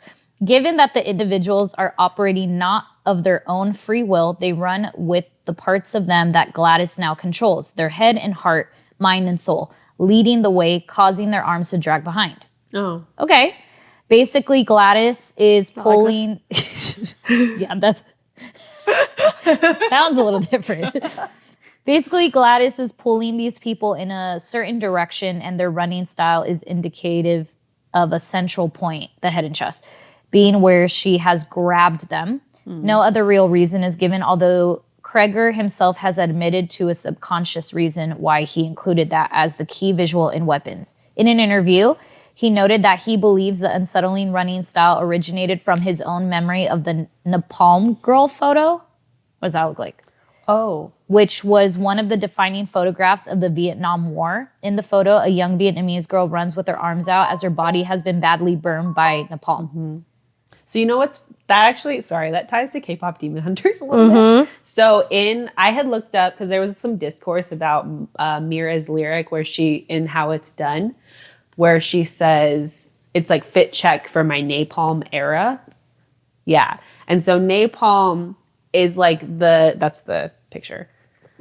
Oh, so napalm refers to a substance that's basically explosive, but it's really it refers a lot to that photo specifically because they used it in the Vietnam War as explosives.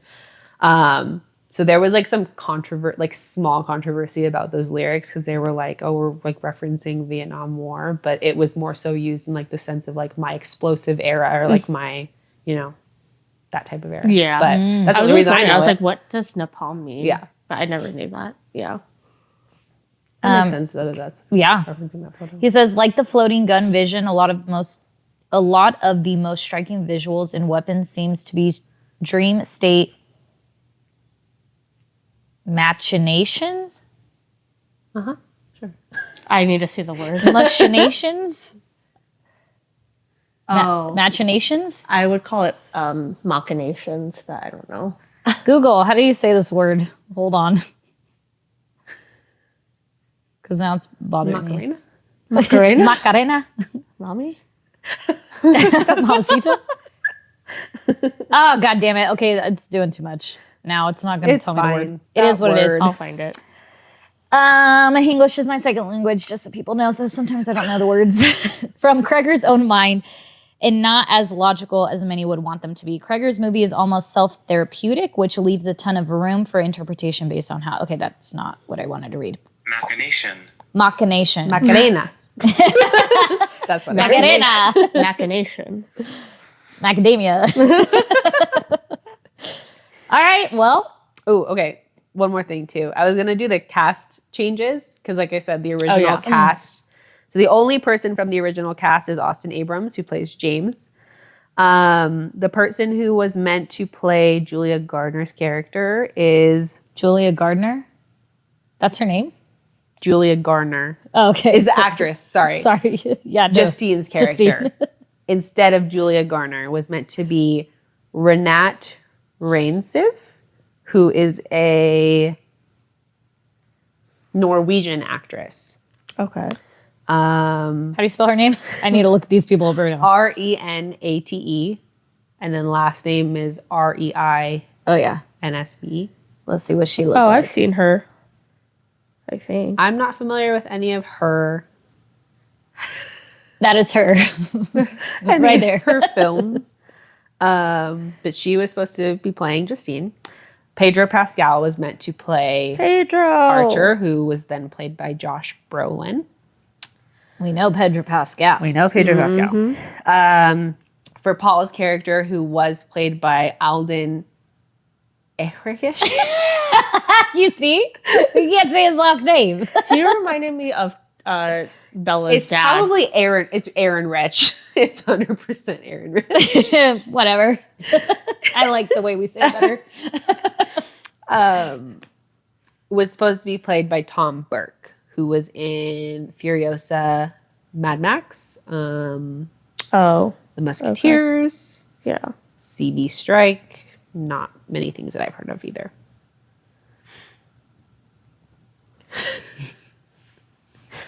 Tom Burke. And She could just put a then, picture up there. and then the actor meant to play Marcus, who was played by Benedict Wong, was meant to be Brian Tree Henry, which he looks familiar. Was in Atlanta, which is a TV series. He was also in Bullet Train, Eternals, Godzilla vs. Kong, Transformers 1. This guy? Yes. Okay. Joker. He's been in a lot. Yeah. As like a side character. Oh, he was supposed to be Marcus. He was meant to play Marcus.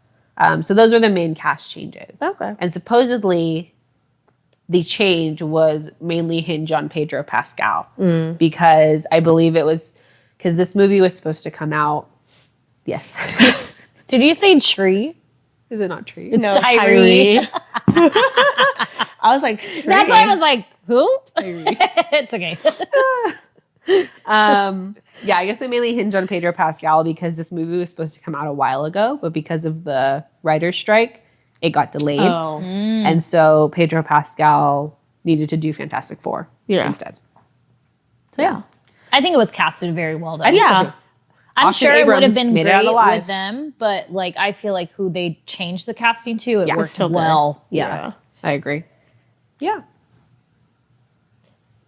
Yeah, I thought the cop reminded me of Bella's dad, Charlie.